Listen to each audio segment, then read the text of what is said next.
నమస్తే, welcome to BRK. నేను మిరిషి. ఇక ఈరోజు మనతో పాటు ఉన్న గెస్ట్ ఎవరు అని అంటే అనిల్ కుమార్ బచ్చి గారు, ఫైనాన్షియల్ సర్టిఫైడ్ ప్లానర్ గారు. వారితో పాటు ఉన్నారు, మనతో పాటు ఉన్నారు. వారిని అడిగి మీతో విషయాలు తెలుసుకుందాం. సార్ నమస్తే అండి. నమస్తే అండి. ఎలా ఉన్నారు? వండర్ఫుల్. సార్, లాస్ట్ 5 ఇయర్స్లో 25% కన్నా ఎక్కువ ఎక్స్ఐఆర్ ఐఐఆర్ దాంట్లో చేసినట్టు దానికన్నా ఇంకా దాని గురించి కొంచెం ఎక్స్ప్లెయిన్ చేస్తారా? తప్పకుండా. సో మ్యూచువల్ ఫండ్స్లో మనం చూడాల్సిన ఒక ఇంపార్టెంట్ పారామీటర్ ఏంటంటే ఫండ్ సెలెక్షన్ అప్పుడు పాస్ట్ పర్ఫార్మెన్స్ కూడా ఒక ఇంపార్టెంట్. అదొకటే కాదు. సో ఇప్పుడు మీరు అడిగినట్టు లాస్ట్ 5 ఇయర్స్ అనేది ఇంతకుముందు ఎలా ఇచ్చింది రిటర్న్. ఓకే. సో యూజువల్లీ ఏంటంటే మ్యూచువల్ ఫండ్లో ఇంతకుముందు పర్ఫార్మెన్స్ బాగా ఉంటే there is a high chance that ఫ్యూచర్లో కూడా అలాగే చెయ్యవచ్చు అనే అజంప్షన్ అనమాట. ఎగ్జాంపుల్, మంచి చదువుతున్న పిల్లోడు నెక్స్ట్ క్లాస్కి వెళ్ళినా సరే మళ్ళీ అక్కడ కూడా బాగా చదివే అవకాశం ఉన్నట్టే, మంచిగా పర్ఫామ్ చేసిన మ్యూచువల్ ఫండ్ ఏదైతే ఉందో అదే there is a higher chance that ఫ్యూచర్లో కూడా అలాగే చేయొచ్చు అని అజంప్షన్ అనమాట. దాంతోపాటు వేరే పారామీటర్స్ కూడా ఉన్నాయి, బట్ ఇది one of the important parameter. ఒక ఫండ్ సెలెక్ట్ చేస్తున్నప్పుడు ఫ్యూచర్లో నాకు కూడా మంచి రిటర్న్స్ రావాలి అంటే మాత్రం మంచి రిటర్న్స్ ఇంతకుముందు ఇచ్చి ఉంటే there is a high chance that నువ్వు సక్సెస్ అయ్యే అవకాశాలు ఉన్నాయి. అలాంటప్పుడు ఏంటంటే మనం చూడాల్సిన డేటా ఏంటంటే 3 ఇయర్స్. ఇప్పుడు మనది లాంగ్ టర్మ్ కోసమే మన డబ్బులు ఇన్వెస్ట్ చేస్తున్నాం, ఇప్పుడు ఇమ్మీడియట్ కాదు అవసరం. అలాంటప్పుడు ఏం కావాలి, లెట్స్ సే మనకు 5 ఇయర్స్కి అవసరం. సో అలాంటప్పుడు లాస్ట్ 5 ఇయర్స్ ఎట్లాంటి రిటర్న్స్ ఇచ్చే ఒక ఫండ్ ఎంత స్టేబుల్గా ఇచ్చింది అని చూసుకోవాలి. సో ఇందుకే ఇప్పుడు ఈ కేసులో మీరు అడిగిన ప్రశ్న ప్రకారం చూస్తే లాస్ట్ 5 ఇయర్స్లో 25% కన్నా ఎక్కువ ఎక్స్ఐఆర్ ఇచ్చిన మ్యూచువల్ ఫండ్స్ ఏవి అనేది యూజువల్లీ చూస్తే ఈ కేటగిరీ అంటే అంత ఎక్కువ రిటర్న్స్ ఇచ్చేవి మాత్రం మ్యూచువల్ ఫండ్లో రకరకాల కేటగిరీస్ ఉన్నా కానీ జనరల్గా మిడ్ అండ్ స్మాల్ క్యాప్స్ మాత్రమే ఇట్లాంటి రిటర్న్స్ని జనరేట్ చేయగలుగుతాయి, హయ్యర్ రిటర్న్స్ని. అదే లార్జ్ క్యాప్ కానీ బ్యాలెన్స్డ్ ఫండ్స్ కానీ అన్నీ అట్లాంటి ఫండ్స్ కన్సిస్టెంట్లీ 25% ఐఆర్ఆర్ జనరేట్ చేయడం అనేది యూజువల్లీ ఇంపాసిబుల్. అదే మనం ఇప్పుడు నంబర్స్ చెప్పినా చూస్తాం అదే. So first highest at least as on ఏంటంటే ఇది నిన్నటి నంబర్ ప్రకారం చూసుకుంటే లాస్ట్ 5 ఇయర్స్లో హయ్యెస్ట్ రిటర్న్స్ ఇచ్చిన ఫండ్స్ తీసుకుంటే Motilal Oswal mid cap fund last 5 ఇయర్స్లో 30.13% ఎక్స్ఐఆర్ఆర్ ఇచ్చింది. సో ఇది అప్పుడు కానీ అంటే ఒక 10,000 మంత్లీ ప్రతి నెల పెట్టుంటే ఎస్ఐపి ద్వారా మ్యూచువల్ ఫండ్లో లాస్ట్ 5 ఇయర్స్ పెట్టుంటే ప్రతి నెల 10,000 ఇవాళ దాని వాల్యూ దగ్గర 12,47,000 అయ్యేదన్నమాట. 12 lakhs అయ్యేది. 30% ఎక్స్ఐఆర్ఆర్ ఇచ్చింది ఆల్రెడీ. సో ఇంకొక నెక్స్ట్ బెస్ట్ వచ్చేసి బంధన్ స్మాల్ క్యాప్ ఫండ్.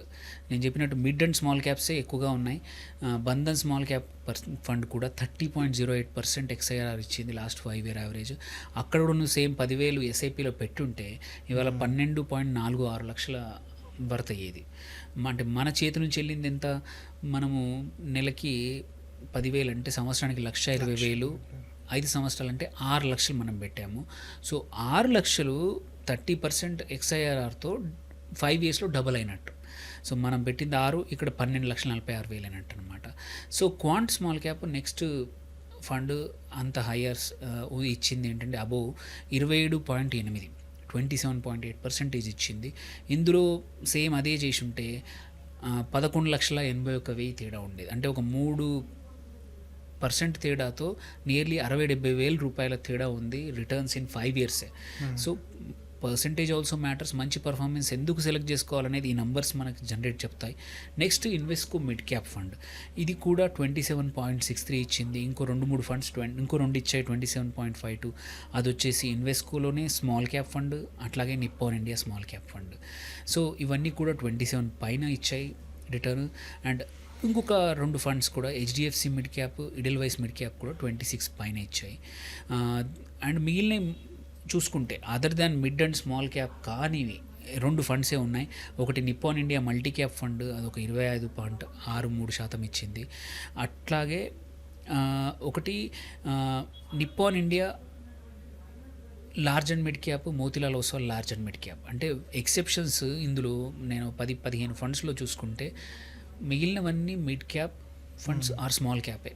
ఒక 2 ఫండ్స్ మాత్రమే అంత కన్సిస్టెంట్గా మిడ్ క్యాప్ని స్మాల్ క్యాప్ను బీట్ చేస్తూ ముందుకు రాగలిగినవి. ఒకటి మల్టీ క్యాప్ ఆఫ్ నిప్పాన్ది, ఇంకోటి Motilal Oswal large and mid cap.